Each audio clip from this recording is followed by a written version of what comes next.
Welcome to reliable analysis. अभिवादन स्वीकार कीजिए डॉक्टर अशोक कुमार का। आज मैं आपके समक्ष हिस्ट्री का एक अत्यंत इम्पॉर्टेंट टॉपिक के विश्लेषण के लिए मुखातिब हूँ। यह टॉपिक है अकबर का सैन्य अभियान।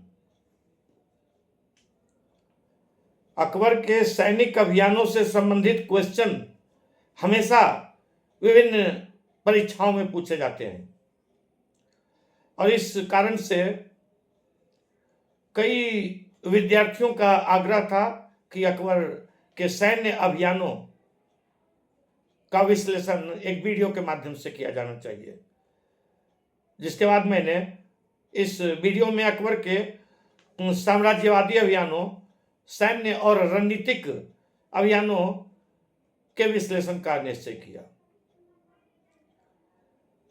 आप सबों से आग्रह है कि अगर इस चैनल को अभी तक आपने सब्सक्राइब नहीं किया है तो कृपया करके सब्सक्राइब कर लें। आपके लिए यह 1 से 2 सेकंड की बात है, लेकिन हम लोग को इससे काफ़ी सहूलियत की प्राप्ति होगी। तो जहाँ तक सवाल है अकबर के साम्राज्यवादी अभियानों यानी अकबर के साम्राज्य विस्तार और अकबर के सैन्य अभियान के बारे में विश्लेषण का, तो अकबर एक महान साम्राज्यवादी शासक था। मुगल साम्राज्य का विस्तार करने के लिए अकबर ने सैन्य संगठन को मजबूत किया, मनसबदारी प्रथा को लागू कर सेना को पुनर्गठित किया।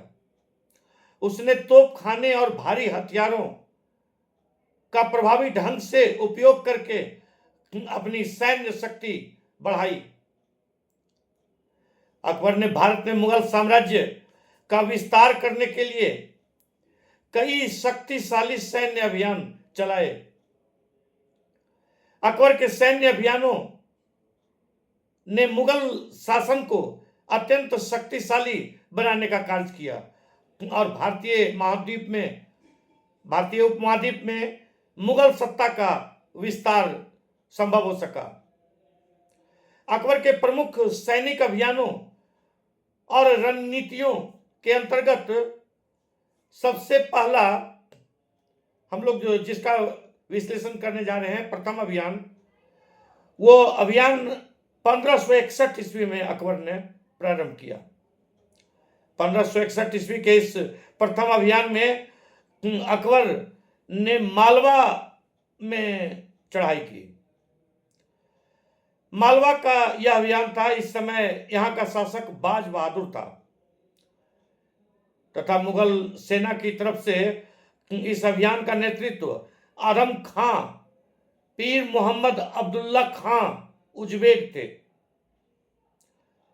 इन सेनापतियों ने मुगल सेना का नेतृत्व किया था, अर्थात आजम खां और पीर मोहम्मद अब्दुल्ला खां उज्बेक।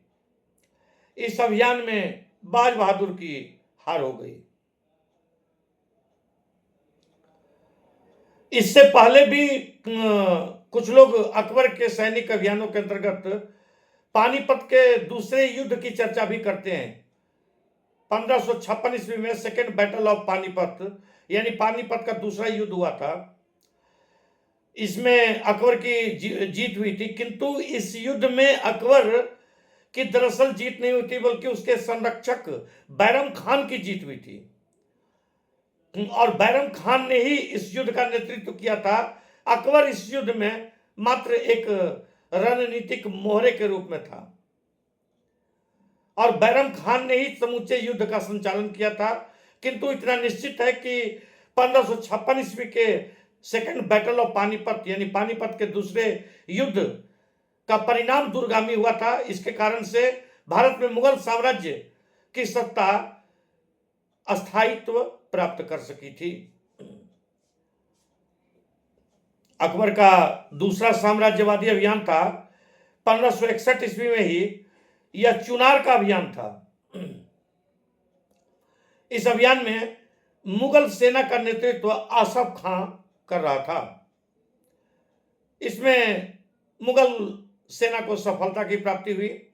अकबर का तीसरा सैनिक अभियान था 1564 ईस्वी में, और यह अभियान गोंडवाना का अभियान था।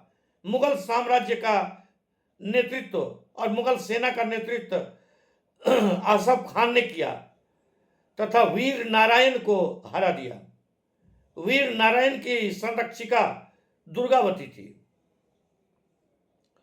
अकबर का चौथा अभियान 1562 ईस्वी से 1570 ईस्वी के बीच हुआ। इस अभियान के तहत अकबर ने राजपूत राज्यों को अपने साम्राज्य के अधीन किया।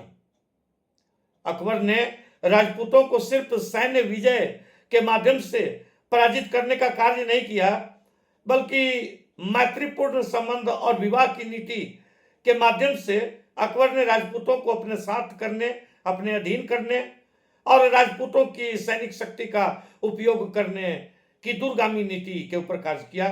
अकबर का यह चतुर्थ सैनिक अभियान था 1562 ईस्वी से 1570 ईस्वी के बीच। इस अभियान के अंतर्गत सबसे पहले अकबर ने आमेर के राजा भारमल के साथ सबसे पहले उसने निपटा। 1562 ईस्वी में आमेर के राजा भारमल ने स्वेच्छा से ही अकबर की अधीनता स्वीकार कर ली, और इस तरह से अकबर को आमेर के ऊपर आक्रमण करने की आवश्यकता नहीं पड़ी। आमेर के राजा भारमल ने स्वेच्छा से अधीनता स्वीकार कर ली। 1562 ईस्वी में अकबर ने मेड़ता को अपने अधीन किया। यहां पर मेवाड़ के अधीन जागीरदार जयमल था, जिसको मुगल सेनापति सरफुद्दीन ने हरा दिया, और इस तरह से मेड़ता को अकबर ने अपने अधीन कर लिया।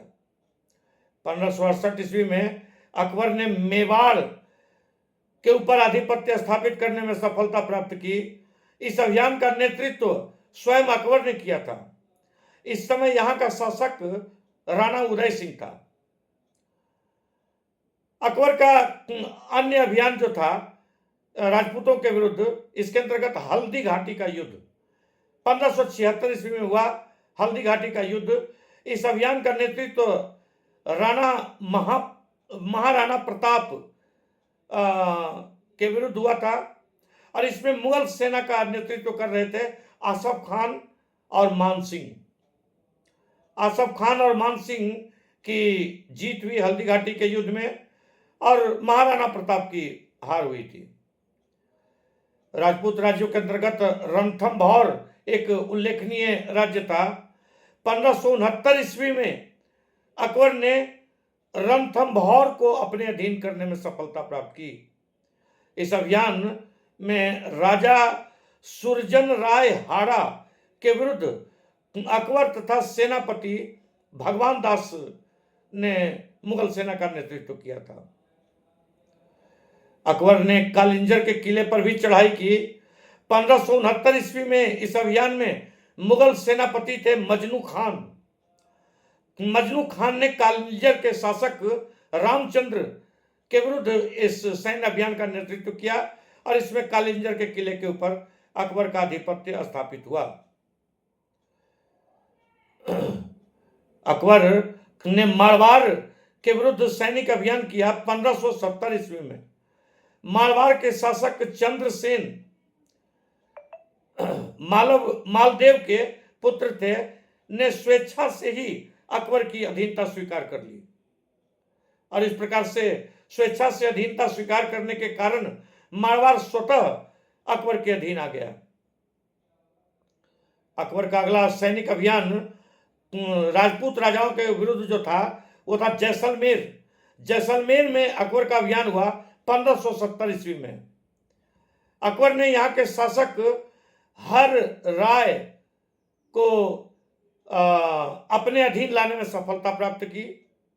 जैसलमेर के शासक हर राय ने स्वेच्छा से अकबर की अधीनता स्वीकार कर ली थी। इस तरह से जो राजा स्वेच्छा से अपनी अधीनता, अकबर की अधीनता स्वीकार कर लेते थे, अकबर जानबूझ करके किसी से युद्ध करना नहीं चाहता था। राजपूत राजाओं के अंतर्गत बीकानेर के ऊपर अकबर ने सैन्य अभियान का निश्चय किया 1570 ईस्वी में, किंतु यहां भी सैनिक अभियान की आवश्यकता अकबर को नहीं पड़ी और यहां के शासक यानी बीकानेर के शासक राय कल्याण मल ने अकबर की अधीनता स्वेच्छा से स्वीकार कर ली। अब अकबर का 5वां सैनिक अभियान 1571 ईस्वी में हुआ। यह गुजरात का अभियान था। इस समय यहां का शासक मुजफ्फर खान तृतीय था। इस अभियान का नेतृत्व मुगल सेनापति खाने आजम अर्थात मिर्जा अजीज कोका ने किया। इसके बाद गुजरात पर दूसरा सैनिक अभियान 1572 ईस्वी में मिर्जा हुसैन मिर्जा के विरुद्ध स्वयं अकबर ने किया। अकबर का 6ठा सैनिक अभियान हुआ 1574 ईस्वी में। यह अभियान बंगाल एवं बिहार के शासक दाऊद खान के विरुद्ध मुगल सेनापति मुनीम खान ने किया था। अकबर का 7वां अभियान 1581 ईस्वी में हुआ था और यह काबुल के शासक हकीम मिर्जा को मान सिंह और अकबर ने हराया था।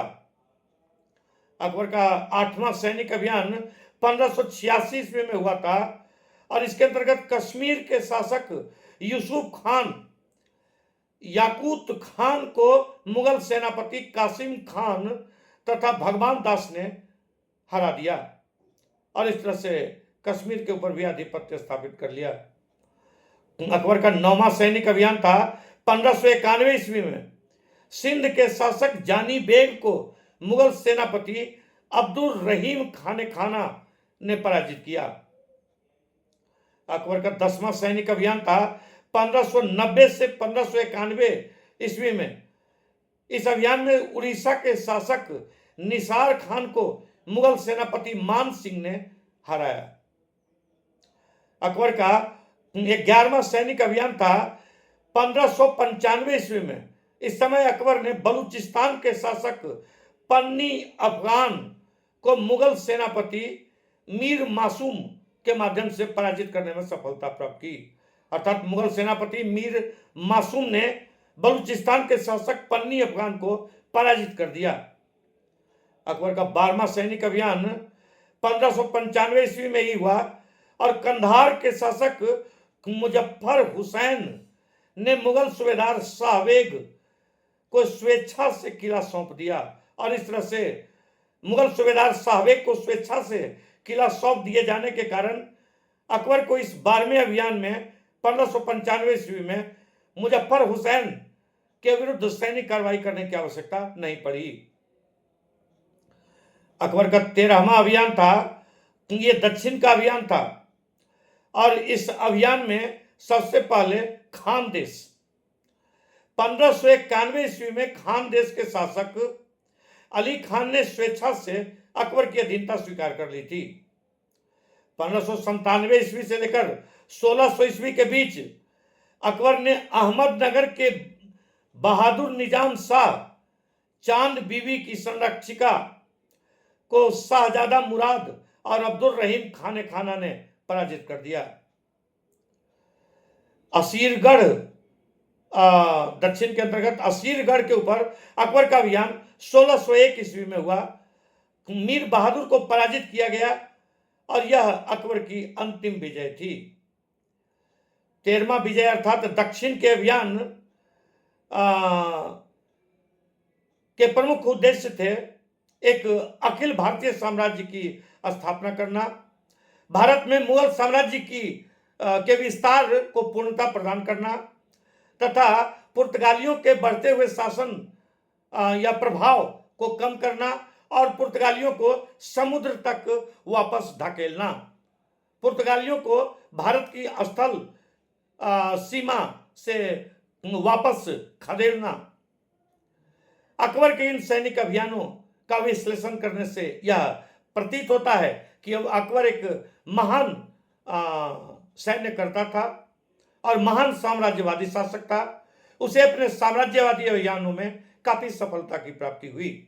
इसी के साथ अकबर का सैन्य अभियान का यह विश्लेषण समाप्त होता है। आप लोगों को विश्लेषण पसंद आता है तो लाइक और शेयर कीजिए और चैनल को सब्सक्राइब कीजिए। Thank you.